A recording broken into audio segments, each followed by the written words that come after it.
In the previous spoiler, it was mentioned that Luo Feng was treacherously ambushed by King Tianjin, narrowly escaping the crisis of demise. At the very last moment, a spatial passage exit suddenly appeared behind him, and an irresistible force surged forth, dragging Luo Feng into it by sheer force. At that time, King Heavy Arrow, carrying out Luo Feng's order, was assisting another human limit King Immortal Powerhouse in resisting the demon race camp's assault. He was too far away to leap in for rescue, let alone enter the passage together with Luo Feng. As the exit instantly collapsed and vanished, he could only watch Luo Feng disappear. Fortunately, due to the powerful soul bond between Luo Feng and King Heavy Arrow, as long as the distance did not exceed its limit, they could still communicate through consciousness. Within the Star Tower, the farthest distance was no more than 9 light-years. Therefore, no matter how many forbidden spaces separated them, the two could remain consciously connected. Upon learning of King Tianjin's true nature, Luo Feng immediately ordered through consciousness that King Heavy Arrow should regroup with the other human King Immortals and reveal Tianjin's scheme to their fellow Limit King Immortal companions who were likewise in peril, making survival and retreat their top priority. After all, under King Tianjin's command was a peak King Immortal Powerhouse skilled in the field of soul, 2 Demon Race Limit King Immortals, and 3 more Limit King Immortals from the Demon Squad, which equivalent to 7 Limit King Immortal Powerhouses gathered together. How could Luo Feng recklessly have King Heavy Arrow risk himself for revenge on his behalf? If they failed, not only would this Limit King Immortal Soul Slave be lost in vain, but even the heavy treasure, the Purple Bell, would end up in enemy hands as spoils.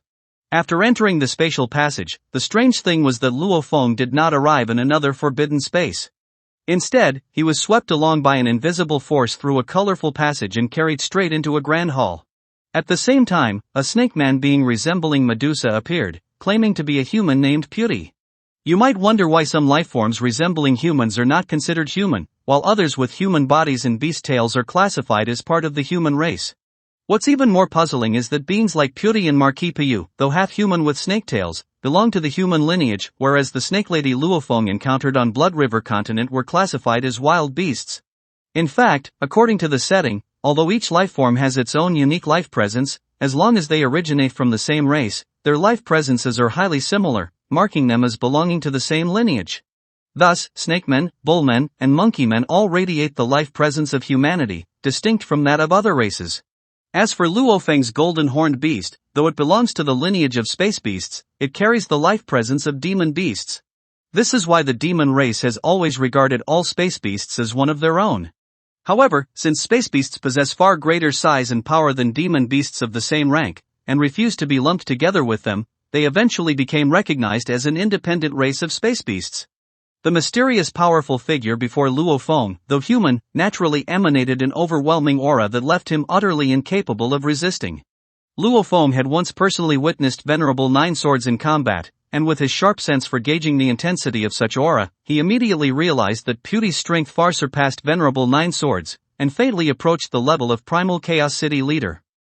In fact, Beauty was indeed a universe master, and in terms of realm, was only slightly inferior to the Primal Chaos City leader.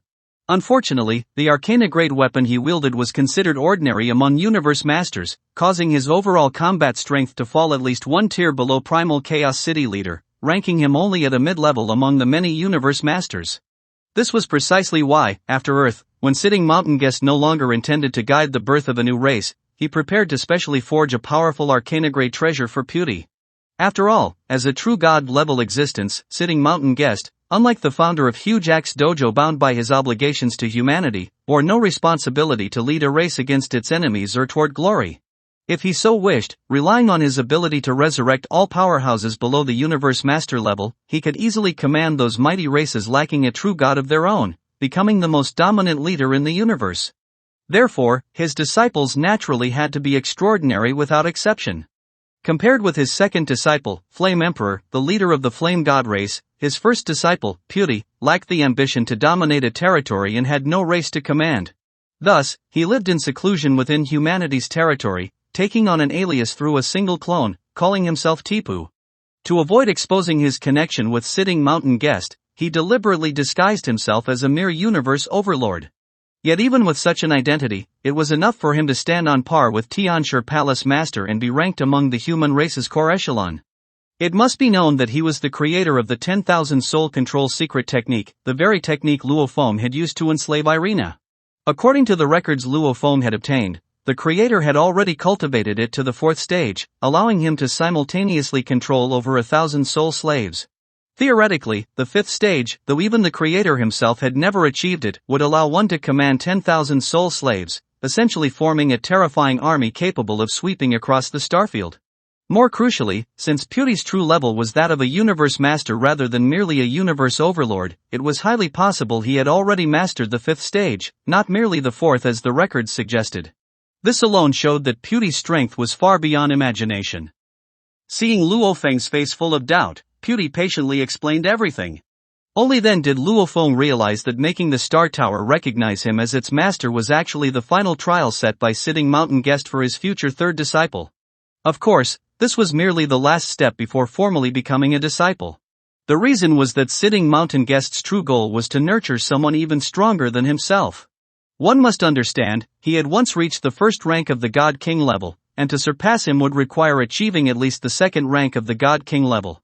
For Luo Feng, who was currently only at the mere World Master level, how could Sitting Mountain Guest not lay down trial after trial for him? In comparison, having the Star Tower recognize a master was undoubtedly the most difficult and the most dangerous of these tests. After all, under Sitting Mountain Guest's guidance, Luo Feng had been able to cultivate the 9 Calamities secret tome. This meant that once he broke through to the immortal level, he would inevitably become an invincible King Immortal, perhaps even stronger than King Jinyan. At the same time, so long as he passed this trial and formally became Sitting Mountain Guest's disciple, stepping into the Universe Master realm would almost be guaranteed. After all, both Pewdie and Flame Emperor, his 2 senior brothers, had already reached the Universe Master level. Unlike Pewdie, however, the Flame God race and Earth's bloodline had both been personally nurtured into existence by Sitting Mountain Guest. Even before the birth of their respective leaders, he had invested immense effort and resources to prepare and forge powerful arcana-grade treasures for them in advance. Thus, the strongest of these 2 lineages were destined to become his 2nd and 3rd disciples. And Flame Emperor was precisely the strongest being of the current Flame God race. As for whether Luo Feng could become Sitting Mountain Guest's 3rd disciple, it depended entirely on whether he could successfully make the Star Tower recognize him as its master. Should he fail, only death awaited him. At that point, Pewdie would once again shoulder the duty of waiting on Sitting Mountain Guest's behalf for the arrival of the next candidate. But such waiting was often unimaginably long. For instance, before Luo Feng's arrival, nearly 10 billion years had already passed since the last candidate. After learning all this information, just as Luo Feng was preparing to begin the process of making the Star Tower recognize him as its master, the recently escaped King Heavy Arrow suddenly contacted him through consciousness. King Heavy Arrow could clearly sense Luo Feng's position, yet no matter what, he was unable to reunite with him. To prevent King Heavy Arrow from becoming the target of King Tianjin and the Automaton Race Camp's pursuit, Luo Feng could only decisively order him to stay far away from the Star Tower, even leave the extraterritorial battlefield, and await his return in safety. After giving these instructions, Luo Feng, with absolute determination, resolutely began the recognition process of the Star Tower. At that moment, the tower's core bead pierced irresistibly into his mind. Unlike other heavy-grade and above treasures, weapons, or artifacts, the Star Tower could not be mastered merely by a drop of blood or the integration of a spiritual imprint. Its process was more akin to forcibly tearing and stripping the candidate's soul apart, bit by bit, and then fusing it with the bead. Such pain of having one's soul ripped apart alive was something not all cultivators could endure. This was especially true for powerhouses at the Universe Venerable level and above.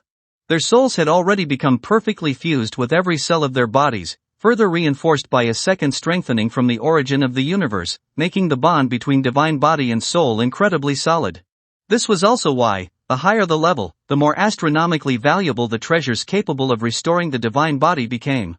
Because of this, Sitting Mountain Guest's many experiments had confirmed Universe Venerables simply had no chance of successfully making the Star Tower recognize them as its master. At the very beginning of his attempt, Luo Feng was pleasantly surprised to discover that the pain of soul tearing was far lighter than expected, completely within what he could bear. After all, he had once endured the agony of fusing 165 blood river crystals, which felt as though his flesh and bones were being ripped apart. Compared to that torment, this was nothing.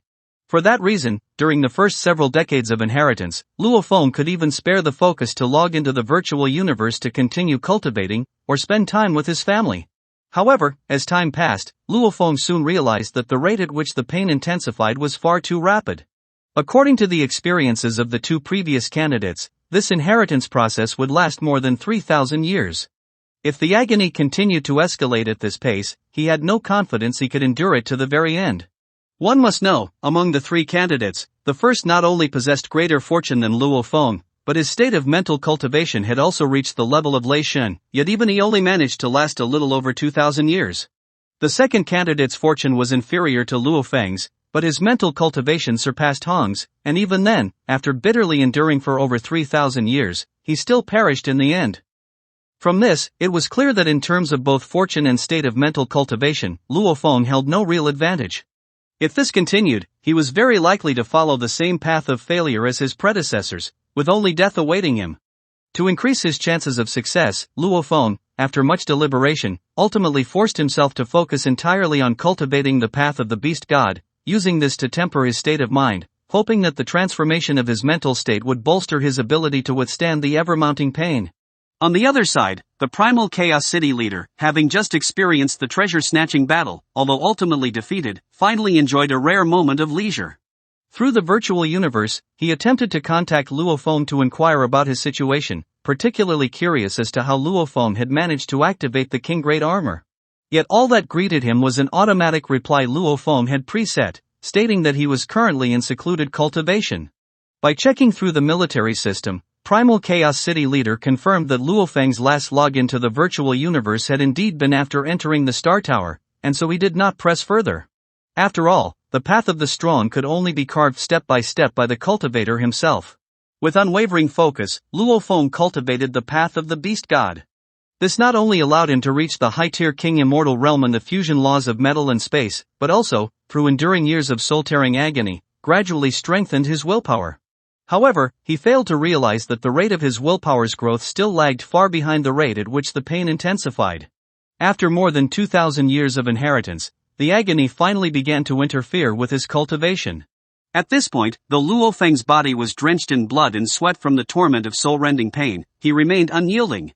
This stirred a sense of pity in Puri, who even resolved that, should Luo Feng ultimately fail in the inheritance and perish, and if Primal Chaos City leader did not resurrect him, he himself would personally bring Luo Feng back to life. Yet unlike Hong and Lei Shen, Luo Feng, ever since possessing the golden horned beast, a bloodthirsty and slaughter-driven nature had already been etched into his very bones, making it impossible for him to cultivate his state of mind through embracing all things with compassion. Because of this, he had always walked a path of extremity. But under the crushing pressure of more than 3,000 years, he inadvertently compressed and refined his willpower, triggering a qualitative transformation that allowed him to endure for another 1,000 years. Even so, the inheritance was far too long. After over 5,000 years of soul-ripping torment, Luo Feng's consciousness and willpower once again approached collapse. Once that collapse occurred, with his soul losing the dominance of awareness and the cohesion of willpower, the tower bead would shred it completely, bringing about his demise. In other words, throughout the entire process, Luo Feng could never fall unconscious, even a moment's relaxation was forbidden. Yet he had no way of knowing exactly when the inheritance would end, always fearing that he might not last until the final moment. Therefore, not long after beginning this life and death inheritance, Luo Feng wrote a farewell message in advance, setting it to be sent in the 6,000th year of the process. At the same time, he left behind immense wealth for Su Xian and the Luo family. After all, with 10,000 years of growth, the Luo family had already spread across the entire Qianwu universe country. Thanks to Luo Feng's presence, their status there was extremely high. If he were to perish, the Luo family would surely become prey in the eyes of the great powers. And without his protection, Earth too would not escape the plunder of alien races. It is important to note that, in the first tens of thousands of years after the five great powers purchased half of Earth's ownership, the planet's special nature had yet to reveal itself. But as time passed, after hundreds of thousands of years, with the constant emergence of powerful beings, Earth would eventually become an irreplaceable treasure in the eyes of the universe masters. Even if Primal Chaos City leader, out of regard for their past relationship, wished to safeguard Earth for Luo Feng, before the multitude of universe masters and even true God, his voice alone would ultimately carry little weight, and Earth's division would almost be inevitable. What was even more serious was that, even if Luo Feng were to be resurrected in the distant future through time reversal, should he lose the memories tied to the Nine Calamities secret tome, he would naturally no longer be able to fuse large quantities of Blood River crystals, nor could he wield those armor beads. His strength would inevitably decline drastically. At most, he would only be among the top 10 core world masters of the 5 human factions, rather than the absolute number 1. In this way, his standing in the eyes of Primal Chaos City leader would also plummet, his voice regarding Earth heavily diminished, perhaps even lost altogether. For this reason, Luo Feng had to make preparations in advance, leaving a contingency for both the Luo family and the lineage of Earth. This sudden message, the vast fortune, and the accompanying grievous news left Su Xian and the others no choice but to suppress their sorrow, urgently discussing countermeasures and even contacting King Jinyan at once. Although they felt puzzled by Luo Feng's words in the letter which claiming he would return in the distant future, they even suspected it was nothing more than a final comfort before death. King Jinyan, who knew the secret of reversing timespace to resurrect the demised, faintly sensed something amiss. He suspected that Luo Feng had already met his demise and immediately went to seek audience with the Primal Chaos City leader. However, unlike King Jinyan, Primal Chaos City leader could easily sense that Luo Feng's life presence still lingered within the Star Tower. Moreover, it had been there for over 6,000 years, clearly indicating he was enduring some unimaginably dreadful ordeal. One must understand, the fact that the Star Tower had stood upon the 7th battlefield for more than 100 quadrillion years without anyone being able to claim it was proof enough that it harbored secrets so great even true gods could not fathom them.